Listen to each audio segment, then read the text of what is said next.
Je suis enfant de Dieu, mon nom est dans les cieux, appelé à vivre en liberté, dans l'esprit que mon Dieu m'a donné. Je suis enfant de Dieu, mon nom est dans les cieux, appelé à vivre en liberté, dans l'esprit que mon Dieu m'a donné. C'est toi qui m'as façonné, mon nom tu l'as prononcé, et dans le feu baptisé. Aujourd'hui je me lèverai, je suis enfant de Dieu. Mon nom est dans les cieux, appelé à vivre en liberté, dans l'esprit que mon Dieu m'a donné. Je suis enfant de Dieu, mon nom est dans les cieux, appelé à vivre en liberté, dans l'esprit que mon Dieu m'a donné. Mon cœur est dans l'allégresse, en entendant sa promesse. Je suis rempli de sa grâce, en lui j'ai trouvé ma place. Je suis enfant de Dieu, mon nom est dans les cieux, appelé à vivre en liberté, dans l'esprit que mon Dieu m'a donné. Je suis enfant de Dieu, mon nom est dans les cieux, appelé à vivre en liberté, dans l'esprit que mon Dieu m'a donné.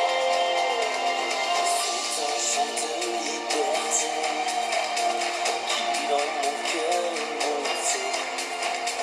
Enfant de Dieu, j'ai trouvé ma véritable identité. Je suis enfant de Dieu.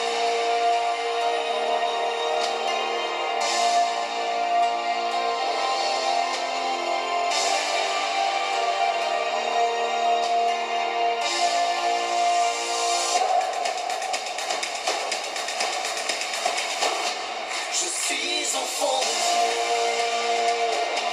mon nom est dans les cieux,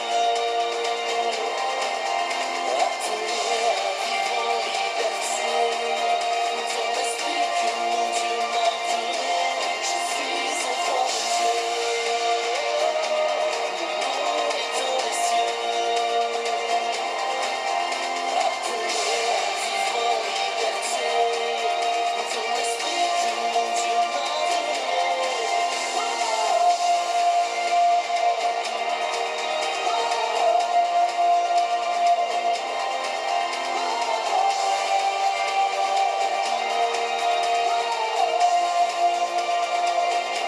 Je suis enfant de Dieu.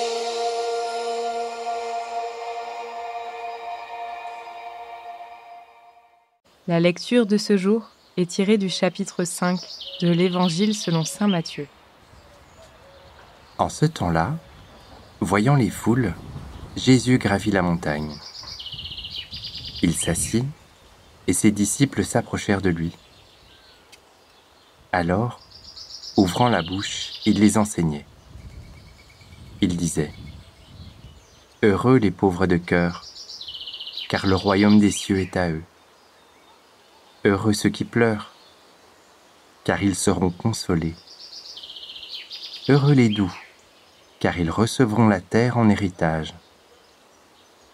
Heureux ceux qui ont faim et soif de la justice, car ils seront rassasiés.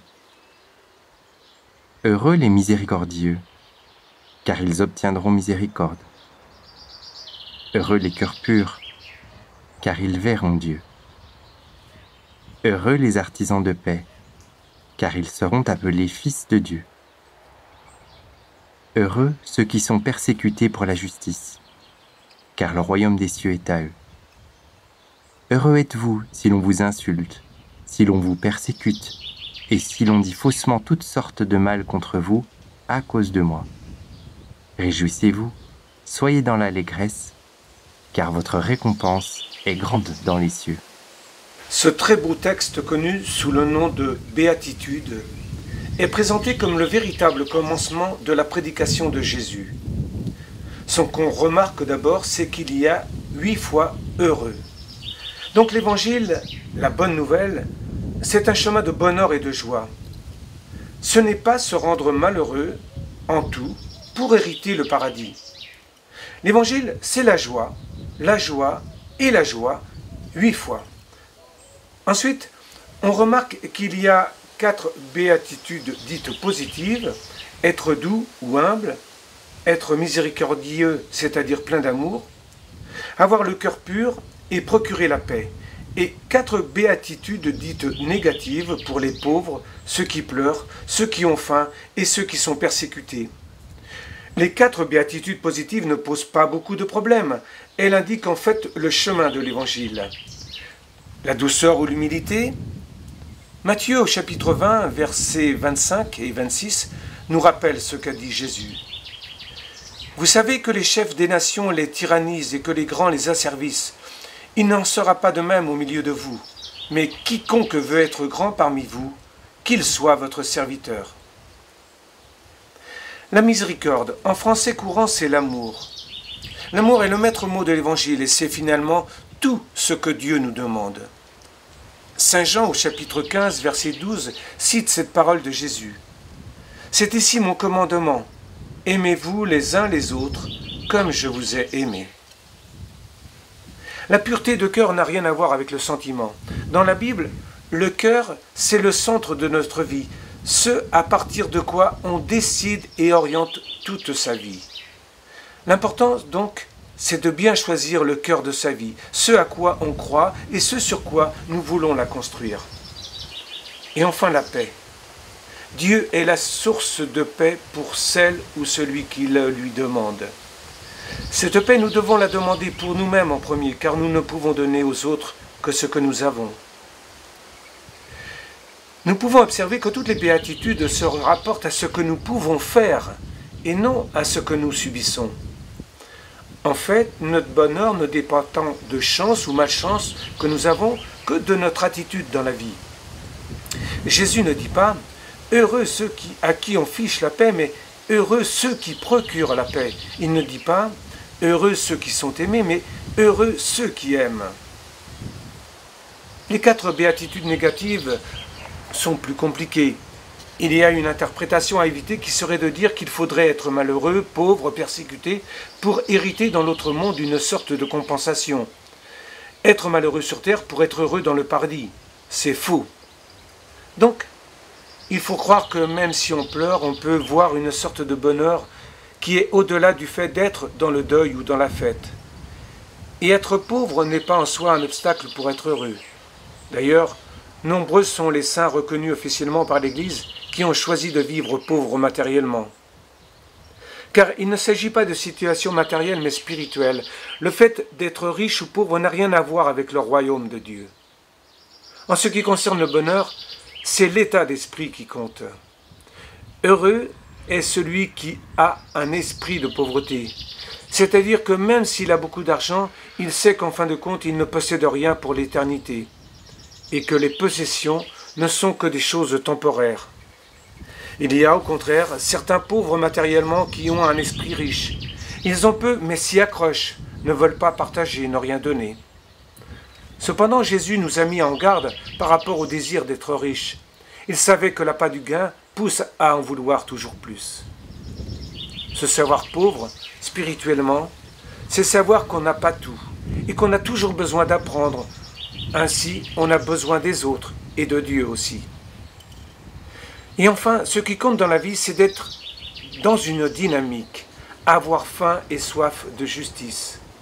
C'est avoir dans sa vie un désir, une volonté, un projet, une visée. C'est cela la foi d'ailleurs. Ce n'est pas tant le sentiment de la présence de Dieu que le fait d'avoir une visée quelque part où on veut aller, avancer. Le bonheur, c'est d'être en marche. Ce n'est pas une situation immobile dont on voudrait qu'elle dure toujours, mais une dynamique. Et pour cela, il faut avoir des désirs, des manques, des quêtes. Même des événements difficiles peuvent avoir le mérite de nous mettre en marche. Nous pouvons nous souhaiter bonne fête à chacune et chacun de nous, puisque nous avons été sanctifiés par notre baptême. Certes, nous sommes toujours en chemin et avons beaucoup de choses à modifier en nous-mêmes pour être semblables au Christ. C'est en étant à l'écoute de la parole de Dieu et de tous les signes qu'il nous envoie par nos frères, des chants, des films, que sais-je. Oui, c'est en étant à l'écoute de ce qu'il nous dit, puis en mettant en pratique l'amour auquel il nous appelle, que nous parviendrons à être toujours mieux, saintes et saints avec Jésus, à être heureux. De siècle en siècle, les troubadours